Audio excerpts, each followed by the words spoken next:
Okay guys, welcome to your Distance Learning Day assignment. Congratulations, you found it. Through the test, it has come to the attention of the 6th grade science teachers that we need to do some serious work on how to graph. So that's actually what we're going to work on today. Hopefully you've gotten the Word document or PDF file open already. If you haven't done that, please hit pause. Go ahead and open that How to Graph worksheet up so we can look at it together. We're going to go basically step by step and help you guys make a great graph so we can get a little bit better at this. When you practice today, we'll talk about it a little bit more tomorrow, and then in class you will have the ability tomorrow to gain back the 6 points on the test that were related to this activity. So pay attention, and hopefully you guys can get a few points back. Alright guys, let's go ahead and take a look at this first section of the worksheet. Step 1, look at the data. What do you see? What information is there? What different things that are on there are going to have to be in the graph? So what we see here, we've got a title on our chart here, mass and volume for 6 samples of iron. So it lists samples 1 through 6. This should look familiar, by the way. This is exactly the chart that was used on your test. So you've got the 6 samples, and it lists the mass and volume for each one. So basically, someone sat down and had 6 different size pieces of iron, and they weighed each one. They did it on the balance, they determined the mass, and they also figured out the volume. And they recorded both of those. Now sometimes we might make a chart, or from this chart we might make a graph that shows those side to side. We might do the mass and the volume for sample 1, and then the mass and the volume for sample 2. We're going to do something a little bit different on this, and I think that may have been part of what threw you guys off. But hang with me, because it's still very possible to do this, and I want you guys to see how to do it. So step 1 is just taking a look at what we have. Alright, let's take a look at step 2 and 3 now that step 1 is out of the way. Luckily, step 2, which you guys will learn more about next year, is not something you really have to worry about. Usually after we look at the information, we have to figure out what kind of graph we'll use, how we're going to set it up. Sometimes you want a bar graph, sometimes you want a pie graph, sometimes you want a line. The type of graph that we're actually doing today is actually what's called an XY graph. It's very similar to a line graph, so we're going to kind of walk you through this.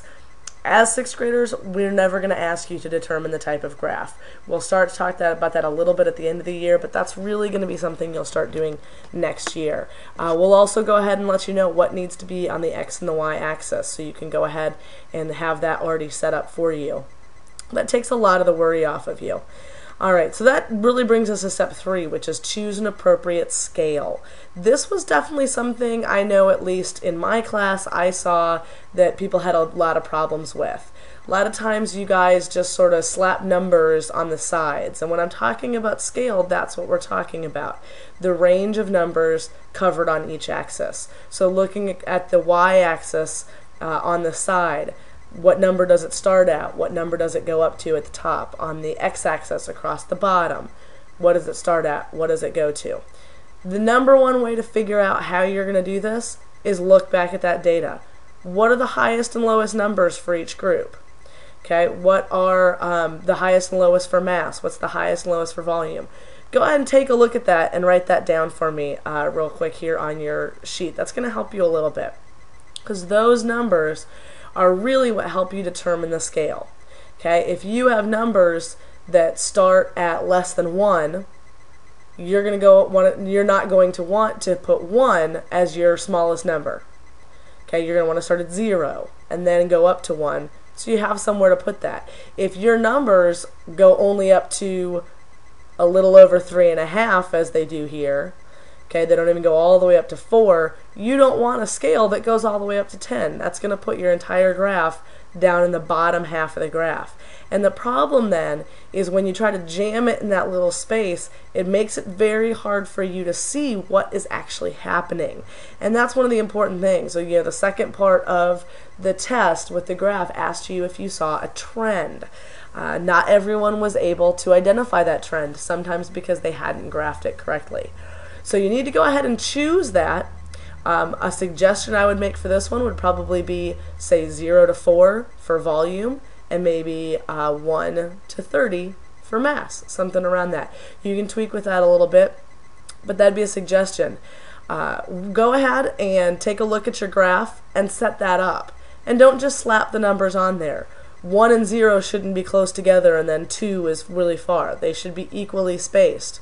So count the number of lines you put in between each one. And if you have to go a little bit over, or you get up and you realize that you've still got 3 lines left, even though you went to what you thought would be your highest number, that's okay, but it should be reasonably thought out. So go ahead for me, hit pause, go take a look at that. That step should take you a couple minutes. Go ahead and take care of that. Alright, I'll still be waiting, I promise. Alright, and so we come to steps 4, 5, and 6. As we're looking at 4, 5, and 6, 4 is add the data points. Go ahead and use the information in the chart to create the graph. I'd like to say that you guys all know how to do this. You should. I know you worked on it in 5th grade. I know there was some graphing in lower school also. But it seems to be something that sometimes some of you fall apart on. I had some people who it appeared like they just sort of looked at the numbers and kind of guessed where they should go based on, oh, well, this one's higher. Once you've got your numbers set up, there's no guessing. It's this number goes here, that number goes there. So you just look at the data, and in this case you're matching up sample for sample. So sample number 1 had a mass of 4 grams. So on the x-axis you would go over to 4, and then follow that up on the volume.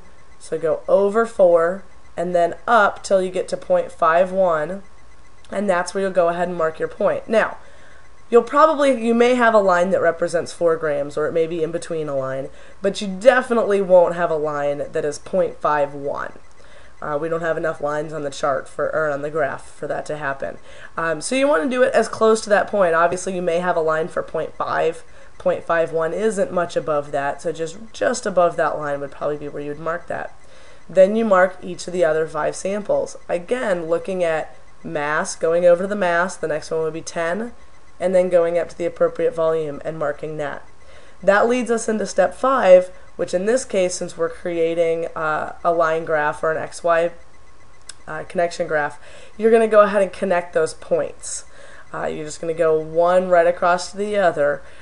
Take a look. If you've really placed your points well, you may end up where you are looking at something that's going to be a straight line. And if that is, please go ahead, use a straight edge. Get a ruler, grab something, make it nice and straight. If it has to curve, that's fine. Go ahead and connect those. That's what's really going to allow you to see how does it change. That brings us to our last step, step 6, which is adding a title. This is something some of you guys seem to have a handle on, some of you not so much. Had a few titles along the lines of, my wonderful graph, or my awesome graph, my super cute graph. Those aren't titles. Okay, a scientific graph title should be descriptive of what it is. Now you have a really nice cheat sheet on this one, I gotta be honest, because the chart already has a title. And you are always welcome to go ahead and transfer that title directly to the graph, because they're showing the same information, just in 2 different ways. So if all else fails, use the title of the chart. You can also simplify it a little bit. You could just say mass and volume of iron, things on that nature. But take a couple seconds to think about it when you do the activity tomorrow. Again, not looking for something cute, not funny, not, oh, this is my graph. Just looking for descriptive, what is the graph actually showing? Okay guys, go ahead and pause the video for me here. Sit down, make your graph. You can go ahead if you want on the rest of the video. I'm going to show you an example of what your graph should probably look like, but this will be a much better learning experience for you if you go ahead and pause it now, finish your graph, and then look. I promise you, you can always change things, you can always go back. It's better to try it and then see what you did wrong, fix that. That'll help you learn a little bit better. So go ahead and hit pause for me. Thanks.